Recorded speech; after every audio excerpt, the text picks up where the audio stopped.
केरला के बाद अब दिल्ली में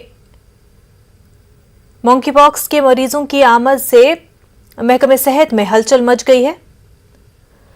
आसपास के अजला बिलखसूस दिल्ली एनसीआर में मंकीपॉक्स के खतरे को लेकर महकमे सेहत सरगर्म हो गया है। डॉक्टरों का दावा है कि कोरोना की तरह मंकीपॉक्स से बचने के लिए भी मास्क का इस्तेमाल करना होगा, क्योंकि नज़ला जुकाम जैसे हालात में इसके इन्फेक्शन का खतरा बढ़ जाता है। साथ ही कोरोना दौर की तरह वक्तन फवक्तन हाथ और मुंह धोना भी अहम है। ताहम बुलंदशहर के मेडिकल ऑफिसर ने दावा किया कि यूपी और बुलंदशहर में अब तक मंकीपॉक्स के इन्फेक्शन का कोई केस सामने नहीं आया।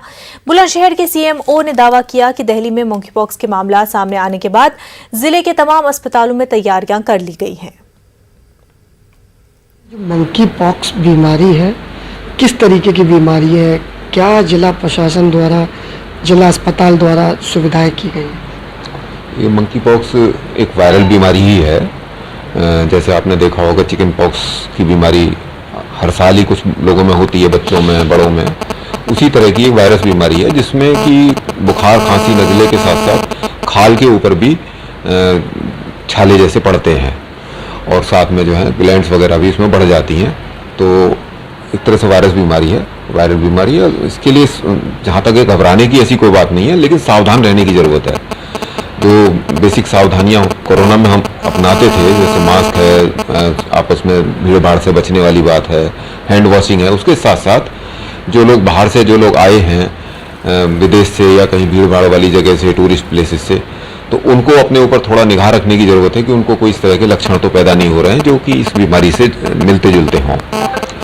जहाँ तक व्यवस्थाओं की बात है, सभी लोगों को अलर्ट कर दिया गया है। सारे चिकित्सक पेरीफेरी के यानी पीएचसी, सीएचसी के से लेकर के हमारे जिला अस्पताल के सभी इस बारे में जो उनको सेंसिटाइज कर दिया गया है, संवेदीकृत कर दिया गया है। और बेड भी इसके लिए आरक्षित हैं जिला अस्पताल में भी। और साथ ही साथ जो हमारे जो L1+ सेंटर्स थे, यानी जो हमारी कोरोना के लिए 5 स्पेशल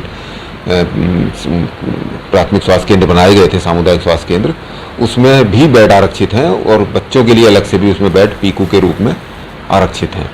अगर आवश्यकता पड़ेगी तो हम उनका यूज़ करेंगे। फिलहाल हमारे जनपद में, क्या हमारे अभी स्टेट में भी, उत्तर प्रदेश में भी कोई इसका कंफर्म केस नहीं है और हमारे जनपद में अभी कोई संदिग्ध भी सामने नहीं आया है। लेकिन जिस तरीके से बुलंदशहर से दिल्ली नज़दीक है, दिल्ली में केस मिलने के बाद कहीं ना कहीं हाई अलर्ट जारी किया है। हाँ बिल्कुल, क्योंकि एनसीआर में आता है, बहुत से लोग यहाँ से जाते भी हैं और वहाँ से यहाँ लोग आते हैं, ट्रांसपोर्ट काफ़ी ज़्यादा है लोगों का, तो हमें अलर्ट रहने की ज़रूरत है। लेकिन ऐसी बीमारी नहीं है कि एकदम से उसमें घबराहट वाली बात हो, खुद ही ठीक हो जाने वाली बीमारी है। सिर्फ उन्हीं लोगों को परेशानी इसमें हो सकती है जो जिनकी इम्यूनिटी कम है या किसी और गंभीर बीमारियों से पूर्व में ग्रसित रहे हैं वो। देखिए, अभी तक बुलंदशहर में कोई इसका पेशेंट और कोई सिम्टोमेटिक भी पेशेंट नहीं मिला है, तो अभी तो इस प्रकार की कोई स्थिति नहीं है। किंतु एहतियातन, जो कि दिल्ली से पास में भी है, साफ सफाई व्यवस्था के लिए और सामाजिक दूरी बनाए रखने के लिए, मास्क इत्यादि के लिए सभी को जागरूक किया जा रहा है, ताकि इस प्रकार की कोई बीमारी प्रसारित नहीं हो। और सभी सीएचसीज, पीएचसीज में इंस्ट्रक्शन दे दी गई हैं कि यदि कोई भी सिम्टम किसी भी मरीज में इस प्रकार का पाया जाता है तो तुरंत उसकी जांच की जाए और जांच हेतु पीजीएमसी लगे। गाजियाबाद के थाना मोदी नगर का एक वीडियो वायरल हो रहा है। इस वीडियो में कुछ अफराद एक नौजवान की सरेराह पिटाई करती दिखाई दे रहे हैं। नौजवान को पीट पीट कर लहूलुहान कर दिया गया है। कुछ लोग गाली गलौज कर रहे थे। इस नौजवान ने उनको मना किया, जिसके बाद उस पर उन लोगों ने हमला कर दिया। जख्मी हालत में उसे अस्पताल में भर्ती कराया गया। पुलिस मुलजिमीन की तलाश कर रही है। गाजियाबाद थाना लोनी के इलाके में हफ्ता वसूली मांगने के लिए रात की तारीकी में शरपसंद दीवार फलांग कर घर में दाखिल हुए। मुतासरा शख्स ने 112 नंबर पर कॉल करके पुलिस को इतला दी। बदमाशों में भगदड़ मच गई। तीनों मुलजिमान सीसीटीवी में कैद भी हो गए। कल 27/7/2022 को मेरे यहाँ कुछ लोग आए, उन्होंने मेरे से 1 लाख रुपए मांगे कि अगर यहाँ रहना तो 1 लाख रुपए देने पड़ेंगे, नहीं तो ये कमरा जो है तुम्हारा सब तोड़ ताड़ के चले जाएंगे हम। उसके बाद मैंने कुछ अपने मिलने वाले रिश्तेदार बुलाए उनको समझाने के लिए। उन्होंने उनको समझाया, लेकिन वो ये कह के चले गए कि ऐसा हम तुम्हें छोड़ेंगे नहीं। आप उन लोगों को जानते हैं? कुछ लोगों को जानता हूँ मैं। कौन लोग थे? एक तो जरीफ है, जरीफ अब्बासी, एक जो शाहनवाज मंसूरी।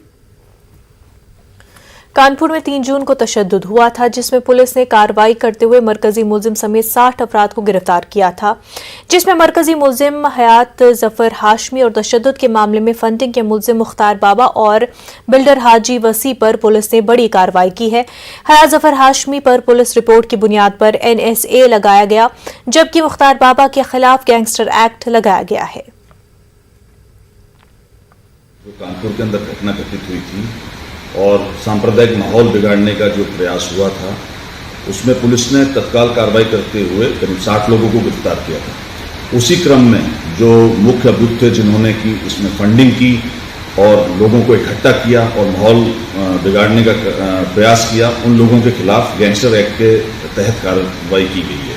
इसमें जो मुख्य लोग हैं जिन खिलाफ गैंगस्टर एक्ट के तहत कार्रवाई की गई है वो है हाजी मोहम्मद वसीम खां, मुख्तार अहमद उर्फ बाबा बिरयानी, अकील खिचड़ी, शफीक, इन सभी के खिलाफ गैंगस्टर एक्ट के तहत कार्रवाई की गई है। आज़ादी का अमृत महोत्सव जारी है। आज़ादी के अमृत महोत्सव के तहत आज बिजली फेस्टिवल और ऊर्जा दिवस मनाया गया। प्रोग्राम में शरीक मेहमानों ने चिरांगा किया। प्रोग्राम में एक ड्रामे के जरिए गांव-गांव, शहर-शहर पहुंची बिजली को दिखाया गया।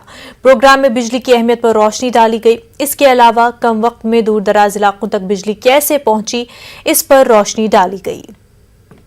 देखिए, सिर्फ गाजियाबाद में नहीं, पूरे देश में बिजली महोत्सव बनाया जा रहा है और माननीय मुख्य सचिव महोदय का एक शासनादेश भी आया था कि हमारे प्रदेश में हर जिले में 28 और 30 तारीख को बिजली महोत्सव बनाया जाएगा, जो एक माननीय प्रधानमंत्री जी की महत्वाकांक्षी योजना है, वन नेशन वन ग्रिड, उसके चलते हुए और पावर एट 2047 हमारे देश का जो पहले बिजली डेफिसिट होता था, अब बिजली सरप्लस हो गया है, उसको एक सेलिब्रेट करने के लिए बिजली महोत्सव बनाया जा रहा है। और इसीलिए हमारे माननीय जनप्रतिनिधिगण हैं, माननीय मुख्य अतिथि श्री अतुल गर्ग जी, मेयर मैम आई हैं और एक बहुत हर्षोल्लास से हमारे जिले में बिजली महोत्सव बनाया जा रहा है। भारत सरकार के विद्युत अलीगढ़ के उद्योग व्यापार संगठन के जिम्मेदारान ने प्रेस कॉन्फ्रेंस करते हुए अलीगढ़ के महकमे तिजारत पर संगीन इल्जामात आयद किए। जिम्मेदारान का कहना था कि महकमे की जिली इकाई SIB के जरिए फर्जी छापामार कार्रवाई की जा रही है और कारोबारियों को परेशान किया जा रहा है, जिसकी हम सब सख्त अल्फाज में मजम्मत कर रहे हैं।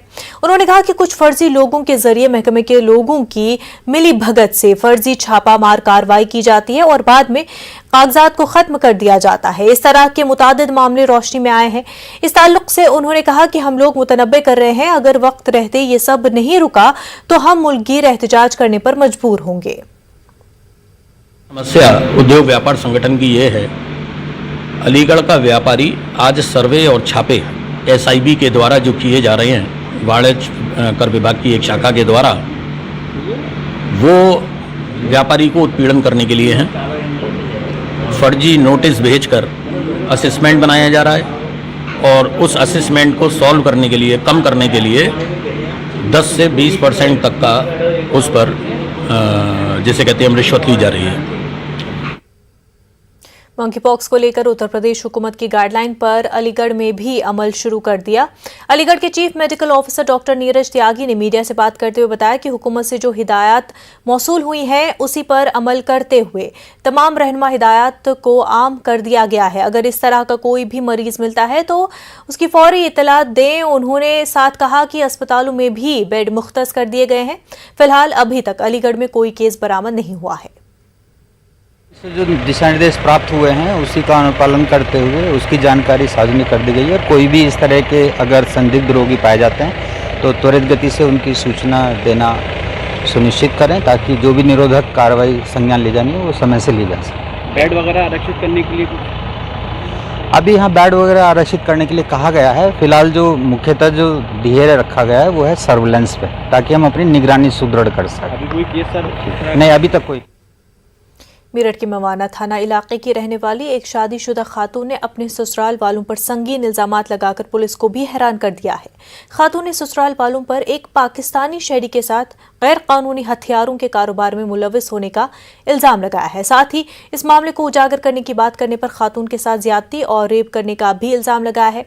ये मामला नोएडा के जारचा थाना इलाके का है, जहां खातून की ससुराल है और मुतासरा ने एसएसपी ऑफिस में शिकायत करते हुए मामले की जांच करके मुश्तबा पाकिस्तानी शहरी और ससुराल वालों पर कार्रवाई का मुतालबा किया है।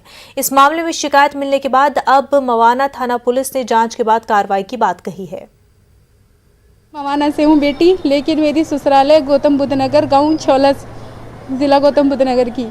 क्या घटना हुई है? मेरे साथ घटना हुई है रेप की। पाकिस्तानी ने बलात्कार करा है मेरे देवरों के साथ मिलकर। मेरे ससुर सास सब इस घटना में, नंदोई सब इस घटना में शामिल हैं। मेरा पाकिस्तानी मेरे ससुराल वालों से, ससुर से, देवरों से, सबसे हत्यारों का काम करवाता है। वो ये